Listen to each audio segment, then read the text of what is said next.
you dropped a heavy bag today. Maybe you asked for help. Maybe you avoided carrying it at all. And that seems completely normal.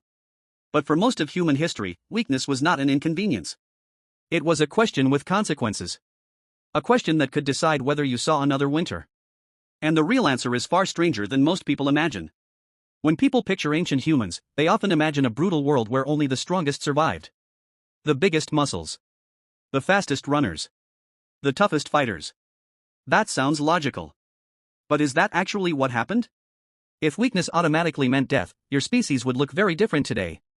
Because ancient humans were not surrounded by superhumans. They were surrounded by ordinary people. People who got sick. People who broke bones. People who struggled. People who aged. And somehow, many of them survived.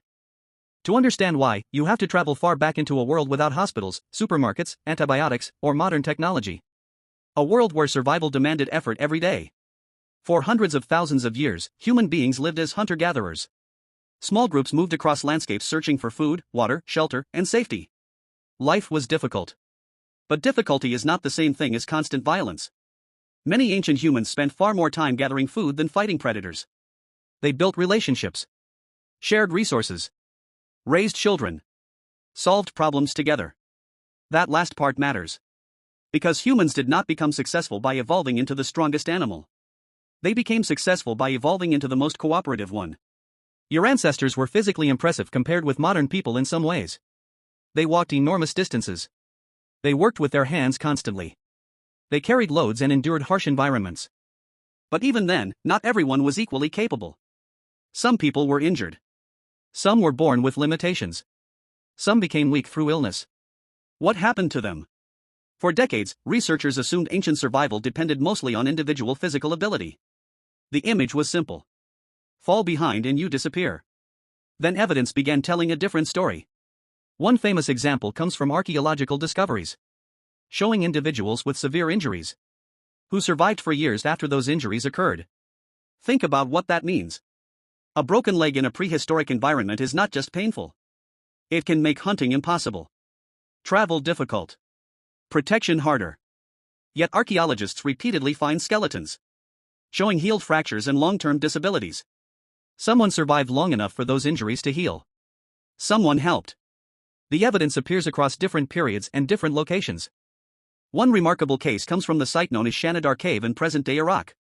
Researchers found the remains of an individual often called Shanidar I. According to studies led by Ralph Seletsky and later examined by many other researchers, this person had significant physical impairments and survived for years despite them. That survival raises an obvious question. How? The most likely answer is support. Food shared. Protection provided. Responsibilities adjusted. In other words, community. This idea challenges a powerful assumption. You often hear that nature rewards ruthless competition. But among humans, cooperation became one of nature's most successful strategies. The anthropologist Sarah Hrdy has argued that human beings evolved within unusually cooperative social systems. Caregiving extended beyond parents. Groups invested in one another. Why would that happen? Because helping others sometimes helps everyone. Imagine a skilled tracker who injures a leg. That person may no longer run efficiently. But they still remember migration routes. They still understand animal behavior. They still carry knowledge gathered across decades. Losing them could hurt the entire group. Knowledge became a survival tool. And knowledge does not disappear when muscles weaken. This pattern appears again and again throughout human history. Older individuals often contributed information rather than physical strength. They remembered dangerous seasons. They remembered water sources. They remembered which plants caused illness and which could be eaten safely. The evolutionary biologist Kristen Hawkes explored some ideas related to the value of older individuals through research on human life history and cooperative behavior. The picture that emerges is fascinating. Human survival was never just about force. It was about networks. A lone human is vulnerable. A connected human is powerful. This does not mean ancient life was easy. Far from it. Many people did die from injuries, infections, starvation, or environmental dangers. The past was not gentle. But neither was it a constant elimination contest where every weakness guaranteed death.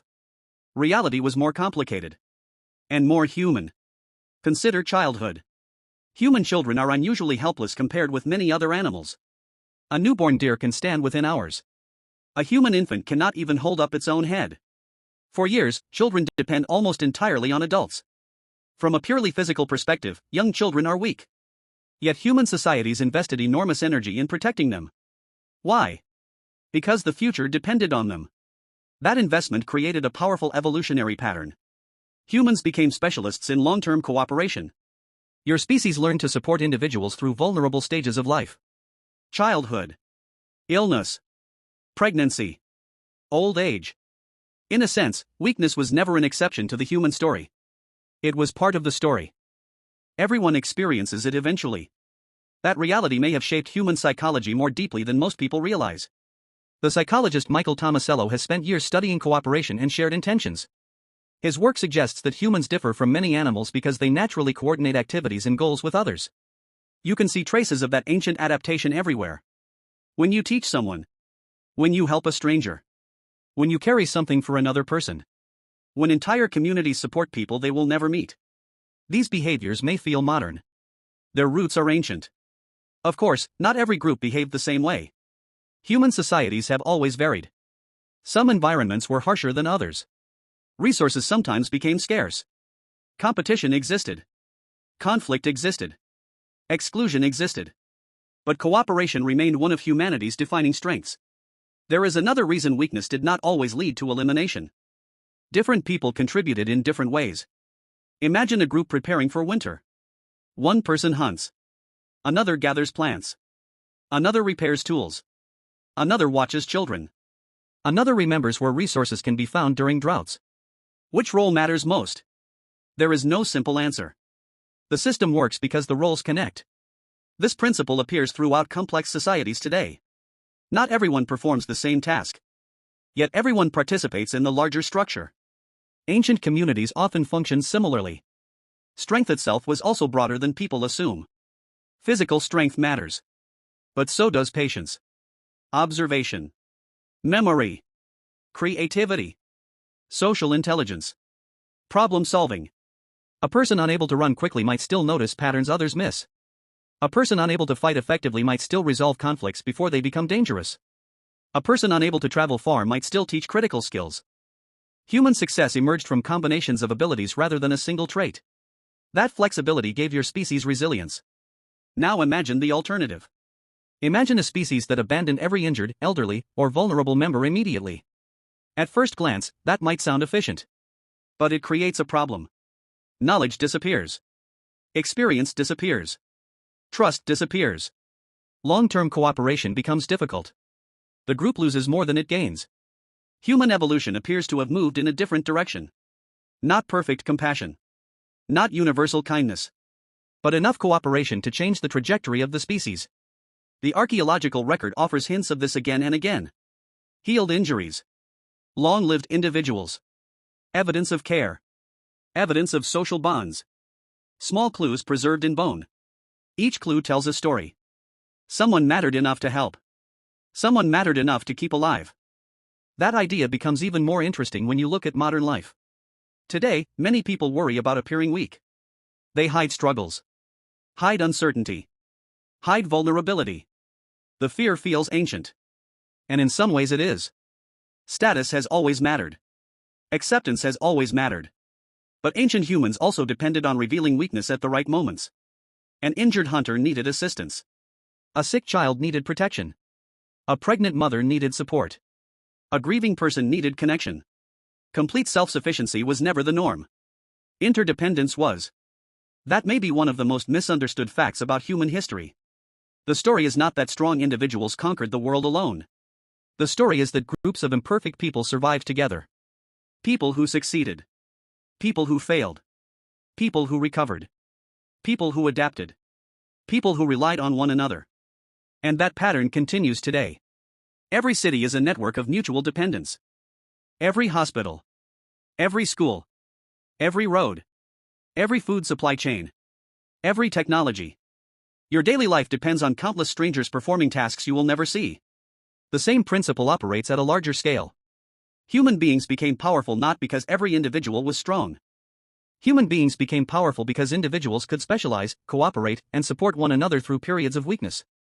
That does not erase the harshness of the past. Ancient life demanded resilience.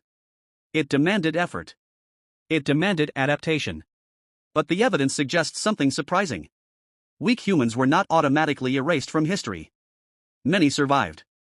Many contributed. Many became essential. And without them, your species might never have become what it is today. So the next time weakness feels like failure, remember something unusual. The people who carried human history forward were not all champions, warriors, or physical giants. Many were injured. Many were sick. Many were old. Many needed help. And yet they remained part of the story. Because the secret of human survival was never simply strength. It was the ability to share it. You dropped a heavy bag today. Maybe you asked for help. And that tiny moment may be closer to the deepest truth of human history than you ever realized.